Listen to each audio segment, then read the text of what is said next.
جان لو کہ زبان کا خطرہ بہت بڑا ہے اور اس کے خطرے سے نجات صرف خاموشی میں ہے۔ یہی وجہ ہے کہ نبی اکرم نور مجسم رسول محتشم صلی اللہ علیہ وسلم نے خاموشی کی تعریف فرمائی اور خاموش رہنے کی ترغیب ارشاد فرمائی۔ چنانچہ نور کے پیکر، تمام نبیوں کے سرور، دو جہاں کے تاجور، سلطان بحر و بر صلی اللہ علیہ وسلم کا فرمان عالی شان ہے، من صمت نجا، یعنی جو خاموش رہا اس نے نجات پائی۔ سید المبلغین رحمۃ للعالمین صلی اللہ علیہ وسلم کا فرمان عالی شان ہے، الصامت حکم وقلیل فاعلہ، یعنی خاموشی حکمت ہے اور اسے اختیار کرنے والے کم ہیں۔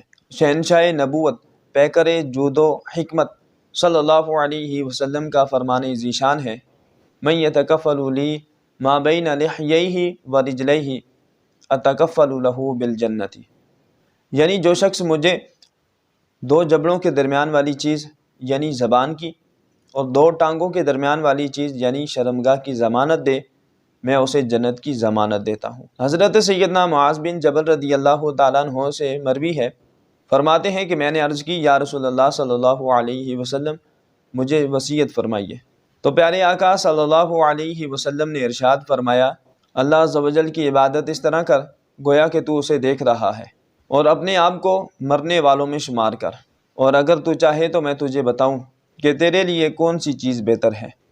پھر آپ صلی اللہ علیہ وسلم نے اپنی زبان مبارک کی طرف اشارہ فرمایا۔ حضرت سیدنا معاذ بن جبل رضی اللہ تعالیٰ عنہ سے مروی ہے، آپ فرماتے ہیں میں نے عرض کی، یا رسول اللہ صلی اللہ علیہ وسلم کیا ہماری گفتگو پر بھی مواخذہ ہوگا؟ تو پیارے آقا صلی اللہ علیہ وسلم نے ارشاد فرمایا، اے ابن جبل، تیری ماں تجھ پر روئے، لوگوں کو ان کے نتنوں کے بل جہنم میں گرانے والی زبان کی کاٹی ہوئی کھیتی کے سوا اور کیا چیز ہے۔